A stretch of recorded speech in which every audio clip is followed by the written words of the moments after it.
OK, now, I met you a few years back when you were right in the middle of the craziness surrounding Lord of the Rings. What are your fond memories? What do you think back on with the greatest fondness when you think about the period of making them or going around the world to talk about them? There was so much. I mean, it was amazing because what we were doing was quite new. Like, it had never really been done before, and now it happens all the time. And but making 3 films at once, and I was so young when it happened, and now I have an 11-year-old son, almost 11, next week, and I wish that I could do it again and have him with me and get to see all those things. Well, you have a younger baby as well, don't you? I do, yeah, a 9-month-old. A 9-month, wow. Sailor Jean. We have a picture of your little boy here. So David Beckham is Sailor's godfather? Yeah, one of them. Wow. He has other ones, too. So, because your husband works with David, I believe? Yes, yeah. And is he a good godfather? Does he remember dates? Very sweet. Yes, very sweet. Gives very good presents. That's why we choose them, and that... He's a real gentleman. He's a very elegant person, so yeah, he's very sweet. Well, I've had him on the show a few times, and every time, and whenever I meet him, I'm always struck by what an incredible father he is. He's so lovely with his children. He loves being a father, yeah. Yeah. He's a very unattractive man in the flesh, though, isn't he? OK. I was asking Idris about how hard it must be to return to work when you have a baby. Do you find that? Is it hard to leave home when you have a new little one?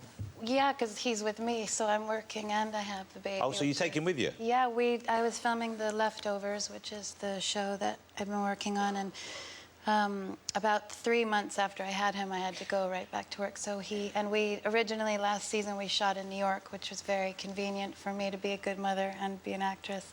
And they relocated us to Austin, Texas, so he came with me.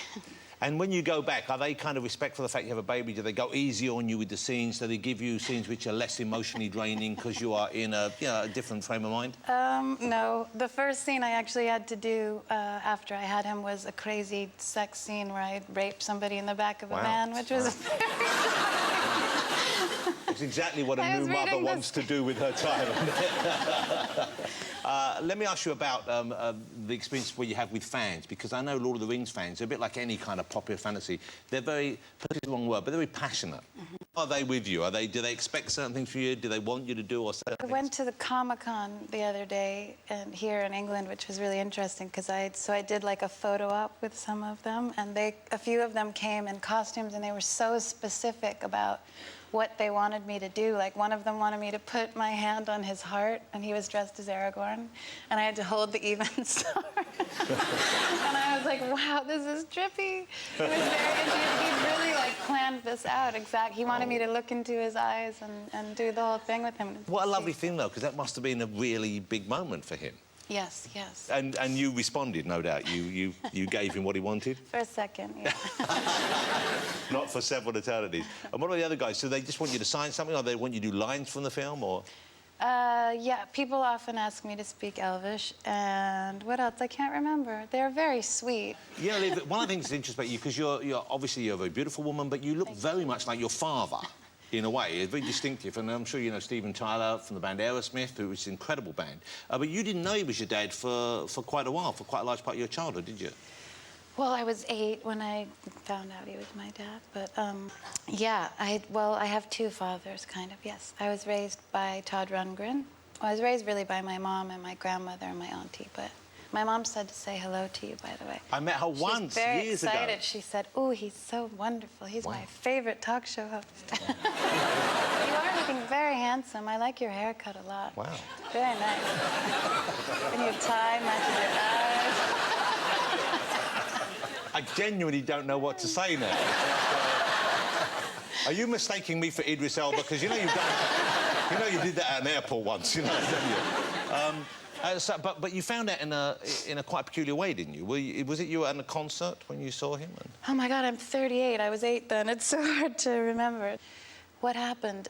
Well, it's quite an emotional story, honestly, the whole thing, because it was, you know, my mother was very young when she had me, and there was a little bit of confusion about where I came from. But I was very loved and very well taken care of by all my family, which was wonderful. But yes, I did find out that he was my dad, but I kind of figured it out because he looked exactly like me. And I have a sister named Mia who's a year younger than me, and I saw her standing on the side of the stage at a concert, and I literally was like looking at my twin. She looked exactly like me, and I looked at my mom, and she had tears in her eyes, and I kind of put it all together. Wow. But Todd was such an amazing... It's funny because people only ever talk about Stephen, and they always tell all these stories, but he's been such a beautiful, wonderful influence in my life. Well, he was your father for those years, and in a way he still is your father, of consider him course. my Yeah, father. yeah. But it's an incredible story. I mean, to sort of like just spot someone and know they look like you and think, oh, hang Yeah. on, and then realise Yeah. there's a connection. Genes are powerful. Yeah, they certainly are.